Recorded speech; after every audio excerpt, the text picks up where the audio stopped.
Hello दोस्तों, कैसे हैं आप लोग। मैं उम्मीद करता हूं कि आप लोग अच्छे होंगे और आपकी तैयारी भी अच्छी चल रही होगी। तो दोस्तों, आज की इस वीडियो क्लास में हम लोग कवर करेंगे एन प्लेटफॉर्म का NTPC CBT 2 का सेट नंबर 6 को।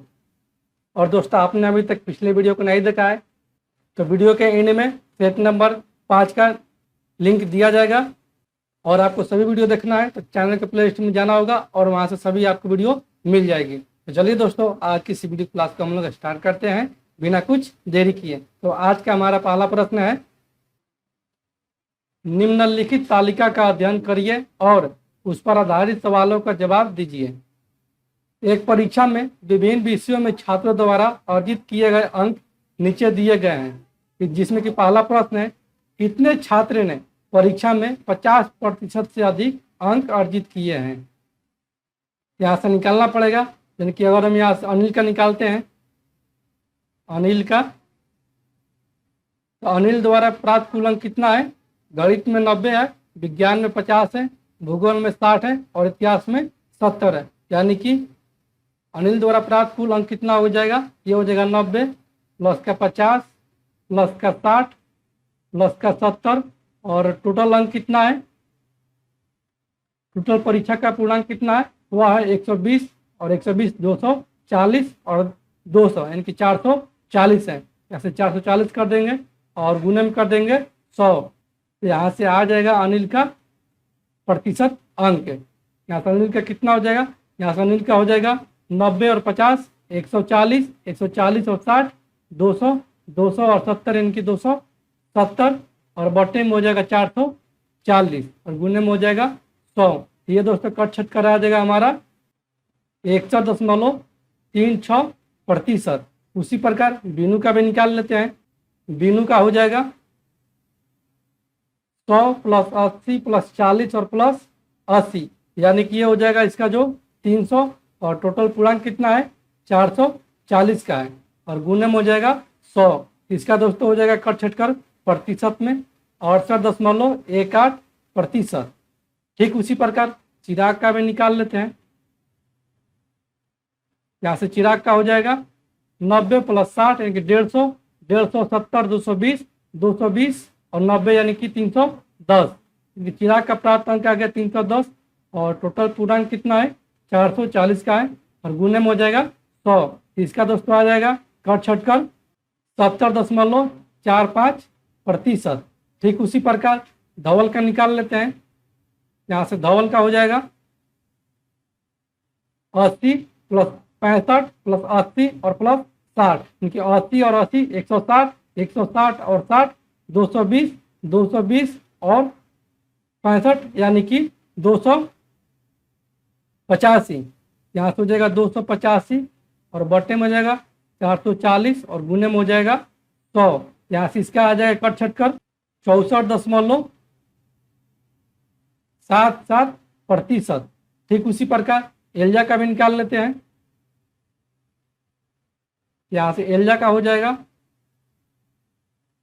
80 प्लस 65 प्लस 95 और प्लस 50, यानी कि इन सभी का योग हो जाएगा 290 और टोटल अंक कितना है 440 और गुने में हो जाएगा 100, क्योंकि इसका प्रतिशत हो जाएगा 65.90। ठीक है दोस्तों, ये निकाल लेते हैं फारा का, यानी कि फारा का हो जाएगा टोटल अंक 70 प्लस 75 और प्लस 85 और प्लस 40, क्योंकि इन सभी का योग हो जाएगा 270 और बटे में कितना है टोटल पूर्णांक 440 और गुने में हो जाएगा 100। इसका आ जाएगा कट छट कर 61.36%। ठीक उसी प्रकार एक जॉर्ज का बच गया है। यहाँ से जॉर्ज का निकाल लेते हैं। जॉर्ज का हो जाएगा यहाँ से सबका योग, इनके 65 प्लस 35 प्लस 77 और प्लस 80, इसका योग हो जाएगा 257 और बटे में हो जाएगा 440 और गुने में हो जाएगा 100। इसका कट कर कितना आ जाएगा दोस्तों, इसका कट कर आ जाएगा 58.40, यानी कि यहाँ से पूछा है कि कितने छात्र ने परीक्षा में 50% से अधिक अंक अर्जित किए हैं। यहाँ पर देखने पर सभी छात्र जो है वो 50% से अधिक अंक प्राप्त किए हैं, इसलिए ऑप्शन ए को हम लोग टिक करेंगे, क्योंकि इस परीक्षा में टोटल छात्र कितने हैं 7 हैं। अगले प्रश्न की ओर बढ़ने से पहले दोस्तों, अगर आप इस चैनल पर नए हैं तो प्लीज़ दोस्तों इस चैनल को सब्सक्राइब कर लीजिएगा और अपने दोस्तों में इसको शेयर कीजिएगा। तो चलिए दोस्तों अगले प्रश्न की ओर बढ़ते हैं। अगला प्रश्न है, सभी 4 विषयों में धवल द्वारा अर्जित अंकों का औसत कितना है? यहाँ से देख लेते हैं।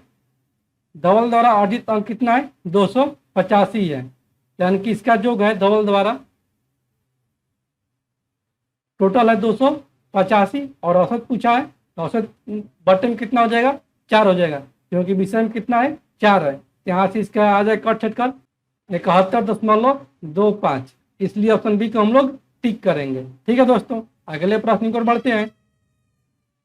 अगला प्रश्न है, कौन कक्षा में कुल प्रतिशत के हिसाब से परीक्षा में प्रथम स्थान पर रहा है? यहाँ से देख लेते हैं। सर्वाधिक किसका है? अनिल का है 100.36 और बीनू का है 68.18 और चिराग का है 70.45, जो कि सबसे अधिक है और किसी का भी नहीं है, इसलिए ऑप्शन नंबर हमारा बी सही उत्तर हो जाएगा। ठीक है दोस्तों, अगले प्रश्न की ओर बढ़ते हैं। अगला प्रश्न है, 5x प्लस 7y बराबर में 19 हो और 7x प्लस 5y बराबर में 17 हो तो x का मान ज्ञात करें। तो यहाँ से दोस्तों y का मान डिलीट करना होगा, यानी कि y को डिलीट करना होगा। यहाँ से दिया है पहले में 5x प्लस का 7y तो बराबर में हो जाएगा 19 और दूसरे में दिया है 7x प्लस 5y और बराबर में दिया है 17। यहाँ से y को डिलीट करना है तो ऊपर में करेंगे गुना 5 से और नीचे में करेंगे गुना 7 से। ये ऊपर में हो जाएगा 25x और प्लस का हो जाएगा 7 5 35y और बराबर में हो जाएगा 19 5 95 और दूसरा समीकरण में हो जाएगा 7 7 से 49x और प्लस का हो जाएगा 7 5 35y और बराबर में हो जाएगा 17 7 19 यानी कि 119। इन सभी को घटा देंगे, ये हो जाएगा प्लस वाला माइनस और ये प्लस वाला माइनस, ये प्लस का 35y और माइनस का 35y कैंसिल आउट हो जाएगा। यहाँ से हमारा आ जाएगा माइनस का 24x और यहाँ से हो जाएगा माइनस का 24, यानी कि माइनस का 24 माइनस का 24 कैंसिल आउट। यहाँ से x का मान आ गया 1, इसलिए ऑप्शन ए को हम लोग टिक करेंगे। ठीक है दोस्तों, अगले प्रश्न की ओर बढ़ते हैं। अगला प्रश्न है, वह बड़ी से बड़ी संख्या क्या है जिससे 81 और 108 को विभाजित करने पर शेष क्रम से 6 और 3 बचता है? तो दोस्तों यहाँ से दिया है वह बड़ी से बड़ी संख्या, यानी कि कहीं ना कहीं हमको एचसीएफ ज्ञात करना है। तो एचसीएफ ज्ञात करने से पहले दोस्तों यहाँ से 81 और 108 को विभाजित करते हैं तो शेषफल 6 और 3 बचता है, यानी कि 81 और माइनस 6 यहाँ से हो जाएगा तो ये हो जाएगा 75 और 108 और माइनस 3 यहाँ से हो जाएगा ये हो जाएगा 105। यहाँ से निकाल लेते हैं 75 और 105 का एसीएफ का 75 और 105 का एसीएफ कितना हो जाएगा दोस्तों? ये हो जाएगा 15, यानी कि ऑप्शन नंबर बी हमारा सही उत्तर हो जाएगा। ठीक है दोस्तों, अगले प्रश्न की ओर बढ़ते हैं। अगला प्रश्न है, यदि 3, 5, x, 25 समान अनुपाती है तो x किसके बराबर है? यानी कि यहाँ से दिया है 3 अनुपात 5 समान अनुपात x अनुपात 25। तो दोस्तों इसको ऐसे भी लिख सकते हैं 3 बट्टे में 5 बराबर में x बट्टे में 25, ये कर जाएगा 50 25 और ये हो जाएगा x का मान 3 5 15, इसलिए ऑप्शन सी को हम लोग टिक करेंगे। ठीक है दोस्तों, अगले प्रश्न की ओर बढ़ते हैं। अगला प्रश्न है, एक राशि वार्षिक चक्रवृद्धि ब्याज की दर से 4 वर्ष में 2 गुना हो जाती है तो ये कितने वर्षों में यह स्वयं की 8 गुना हो जाएगी? यानी कि कोई राशि है जो कि 4 वर्षों में यह 2 गुना हो जाती है तो यह कितने वर्षों में यह स्वयं की 8 गुनी हो जाएगी? यानी कि 2 का पावर 3 हो जाएगी। यहाँ से 3 है पावर का और यहाँ है 4, इसको तिरछा तिरछी गुना कर देंगे, यहाँ से हो जाएगा हमारा वर्षों की संख्या, यानी कि 4 गुने में 3, ये सबसे शॉर्ट ट्रिक है। यानी कि यहाँ से हो जाएगा 4 12 वर्षों में अपने की 8 गुना हो जाएगा, इसलिए ऑप्शन सी को हम लोग टिक करेंगे। ठीक है दोस्तों, अगले प्रश्न की ओर बढ़ते हैं। अगला प्रश्न है, एक 400 रुपये क्रय मूल्य की वस्तु पर 20% छूट देने के पश्चात 25% का लाभ कमाने के लिए दुकानदार द्वारा वस्तु का अंकित मूल्य क्या रखा जाना चाहिए। यहाँ से दिया है सीपी दिया है 400 रुपया और डिस्काउंट दिया है 20% और प्रॉफिट दिया है 25%। यहाँ से एमपी निकाल लेंगे यानी कि मार्केट प्राइस। तो मार्केट प्राइस इंटू में होता है 100 गुने में डिस्काउंट यानी कि 100 माइनस 20 80 और बटे में हो जाएगा 100 और बराबर में हो जाएगा सीपी और इंटू का कितना का परसेंट का लाभ कमा रहा है 25% का यानी कि 125 बटे में हो जाएगा 100। ये 100 से 100 कैंसिल आउट और ये कर जाएगा 80 पाँचे 400 यानी कि यहाँ से हमारा मार्केट प्राइस आ गया 5 गुने में 125 यानी कि 625। इसलिए ऑप्शन सी को हम लोग टिक करेंगे। ठीक है दोस्तों, अगले प्रश्न की ओर बढ़ते हैं। अगला प्रश्न है, एक दुकानदार 36 रुपये प्रति किलो वाली 40 किलो चीनी में 30 रुपये प्रति किलो वाली 27 किलो चीनी मिश्रित कर देता है और इस मिश्रित चीनी को वह 35 रुपये प्रति किलो की दर से बेच देता है, तो उसे कितना परसेंट का लाभ होता है।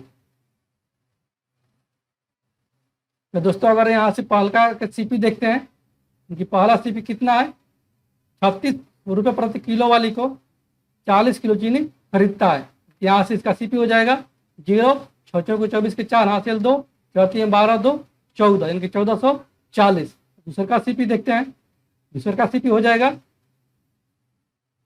30 गुने में 27 यानी कि 27 या 81 की 810। यहाँ से टोटल सीपी कितना हो जाएगा, यहाँ से इसका टोटल सीपी हो जाएगा दोस्तों 1440 और प्लस का हो जाएगा 810 यानी कि 0 4 और 1 5 8 4 12 के 2 हासिल 1 और 1 2 यानी कि इसका टोटल सीपी आ गया 2250। और यहाँ से टोटल इसका एसपी निकाल लेते हैं क्योंकि इसका एसपी कितना हो जाएगा, एसपी हो जाएगा सभी मिश्रण को 35 प्रति किलो की दर से बेचता है। यानी कि पहले में कितना है 40 केजी है और दूसरे में 27 केजी है। यहाँ से टोटल कितना केजी हो जाएगा 40 और 20 60 और 60 67 यानी कि 67 केजी को 35 रुपये प्रति किलो की दर से बेच देता है। यहाँ से इसका आ जाएगा एसपी 2345 रुपया, 2345 रुपया। यहाँ से देख लेते हैं कितने का प्रॉफिट हो रहा है। यानी कि यहाँ से प्रॉफिट हो रहा है इसको 2345 और माइनस का हो रहा है 2250। इनके 5 में से 0 जाएगा यानी कि 5 और ये 4 इनके 14 में से 5 जाएगा 9 और ये 0 और ये 0 यानी कि उसका प्रॉफिट हो रहा है 90 रुपया से। और कितना से हो रहा है, यह हो रहा है 2250 रुपया से और गुने में हो जाएगा 100। ये हमारा निकल जाएगा प्रॉफिट परसेंट। यानी कि ये कट जाएगा 19 5 95 और ये 5 से कि 5 के 20 और 5 25। ये 1 0 से 1 0 कैंसिल आउट और ये 9 5 45 और ये 5 दूनी 10 यानी कि प्रॉफिट परसेंट यहाँ से हमारा आ जाएगा 19 दूनी 38 बट्टे में 9%। इसलिए ऑप्शन ए को हम लोग टिक करेंगे। ठीक है दोस्तों, अगले प्रश्न की ओर बढ़ते हैं। अगला प्रश्न है, दो पात्रों ए और बी में दूध और पानी का अनुपात जो है क्रमशः और 5:2 और 4:5 है। इन दोनों पात्रों में से प्रत्येक मिश्रण को किस मात्रा में मिलाया जाए ताकि नए मिश्रण में दूध और पानी का अनुपात जो है वो 3:2 हो जाए। यहाँ से बना लेते हैं एलिगेशन मेथड में, क्योंकि पहले में दूध कितना है, पहले में दूध है 5 और टोटल मिश्रण कितना है 5 और 2 7 और दूसरे में कितना दूध है 4 और टोटल मिश्रण कितना हो जाएगा 4 और 5 9 और मिलाना कितना में 3:2 में। दूध की मात्रा इसमें 3 और टोटल मिश्रण हो जाएगा 3 2 5। यहाँ से इसको घटा लेंगे, ये हो जाएगा 3 बट्टे में 5 और माइनस हो जाएगा 4 बट्टे में 9 अनुपात में हो जाएगा 5 बट्टे में 7 और माइनस में हो जाएगा 3 बट्टे में 5। यहाँ से हो जाएगा 9 5 45 एलसीएम यानी कि 9 9 तिया 27 और यह 9 5 45 यानी कि 5 के 20 और अनुपात में हो जाएगा 7 5 35 और ये 5 बार में यानी कि 5 25 और ये 7 यानी कि 70 21। यहाँ से हमारा आ जाएगा 7 बटा में 45 अनुपात में आ जाएगा 25 में से 21 जाएगा यानी कि 4 बटा में 35। ये कर जाएगा 9 5 45 और ये 7 5 35, ये तिरछा तिरछी गुना हो जाएगा, यानी कि ये हो जाएगा 49 अनुपात का 9 चौके 36। इसलिए ऑप्शन बी को हम लोग टिक करेंगे। ठीक है दोस्तों, अगले प्रश्न की ओर बढ़ते हैं।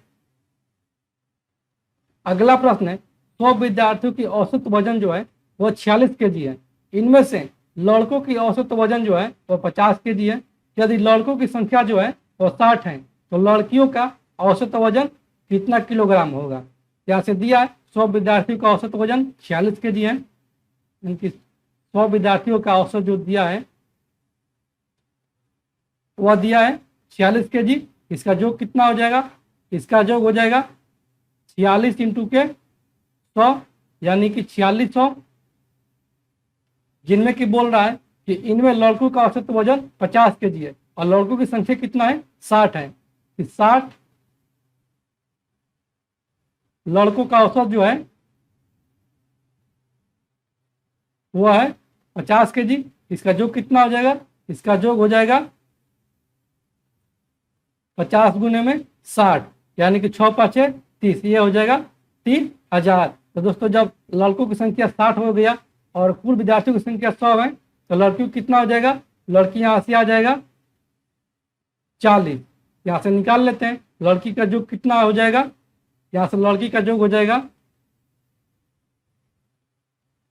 लड़की का योग हो जाएगा 4600। टोटल विद्यार्थी में से अगर लड़कों का योग घटा देंगे तो यहाँ से आ जाएगा लड़कियों की योग इनके 3000। यहाँ से आ जाएगा हमारा कितना, यहाँ से आ जाएगा 1600। यहाँ से औसत पूछा है तो औसत निकाल लेंगे, इनकी लड़कियों का औसत हो जाएगा 1600 और बटे में कितना लड़कियां हैं 40 है, यानी कि एक जो कैंसिल आउट और ये 4 4 के 16, क्योंकि लड़कियों का औसत जो आ गया वो आ गया 40 केजी। इसलिए ऑप्शन बी को हम लोग टिक करेंगे। ठीक है दोस्तों, अगले प्रश्न की ओर बढ़ते हैं। अगला प्रश्न है यदि x minus 2 ax³ plus 3x² और प्लस का 4x प्लस 4 का एक गुणनखंड है तो a किसके बराबर है। तो दोस्तों हम बतलाए कि जब ये x माइनस 2 इसके गुणनखंड हो जाएगा, ये x माइनस 2 0 के बराबर हो जाएगा और ये पूरा जो हो जाएगा ये भी 0 के बराबर हो जाएगा। यानी कि यहाँ से हमारा हो जाएगा x माइनस 2 बराबर में 0, यानी कि x बराबर में हो जाएगा 2 और समीकरण में हो जाएगा 0 के बराबर, यानी कि ax³ प्लस का 3x² प्लस का 4x और प्लस का 4 बराबर में हो जाएगा 0। यहाँ से x का मान निकाल लें 2 यहाँ पर x का मान भर देंगे, यानी कि यहाँ से हो जाएगा a 2 का क्यू यानी कि 8 और प्लस का हो जाएगा 3 गुने 2 का स्क्वायर 4 और प्लस का हो जाएगा 4 गुने में 2 और प्लस 4 बराबर में हो जाएगा 0। तो ये हो जाएगा 8 है प्लस का 4 3 12 और प्लस 4 दूनी 8 और प्लस 4 बराबर में 0, क्योंकि 12 8 20 20 4 24, क्योंकि 8 है बराबर में यहाँ से हमारा आ जाएगा माइनस का 24, ये बराबर यहाँ से हमारा आ जाएगा माइनस का 3। इसलिए ऑप्शन सी को हम लोग टिक करेंगे। ठीक है दोस्तों, अगले प्रश्न की ओर बढ़ते हैं। अगला प्रश्न है 36x² माइनस 1 प्लस का 1 प्लस 6x का होल स्क्वायर का एक गुणनखंड है। यानी कि यहाँ से दिया है 36x² माइनस 1 और एक का दिया है प्लस का 1 प्लस 6x का होल स्क्वायर। इसको दोस्तों ऐसे भी लिख सकते हैं 6x² माइनस का 1x² और प्लस का 1 प्लस 6x का होल स्क्वायर, इसको भी ऐसे लिख सकते हैं। ये दोस्तों हो जाएगा a² माइनस b उसका बराबर में होता है a प्लस बी और a माइनस बी, और ये दोस्तों a प्लस बी का होल स्क्वायर बराबर में होता है a² प्लस का b² और प्लस का होता है 2ab। यहाँ से हो जाएगा ये a² माइनस b², यानी कि यहाँ से हम इसको लिख सकते हैं 6x प्लस का 1 और इंटू का आ जाएगा 6x माइनस का 1 और यहाँ से ये दोस्तों हो जाएगा प्लस का 1 प्लस 6x के होल स्क्वायर। यहाँ से अगर दोस्तों हम निकाल लेते हैं 6x प्लस 1 अगर कॉमन ले लेते हैं, यहाँ से हमारा हो जाएगा 6x माइनस 1 और प्लस का हो जाएगा 1 प्लस 6x, यानी कि माइनस का 1 और प्लस का 1 कैंसिल आउट, और ये हो जाएगा 6x + 1 और इंटू का हो जाएगा 12x, यानी कि 12x जो है वह इन सभी का एक गुणनखंड है, इसलिए ऑप्शन डी को हम लोग टिक करेंगे। ठीक है दोस्तों, अगले प्रश्न की ओर बढ़ते हैं। अगला प्रश्न है वास्तविक मूल वाले x² + kx + 16 बराबर में 0 के लिए k के सभी मान क्या होंगे।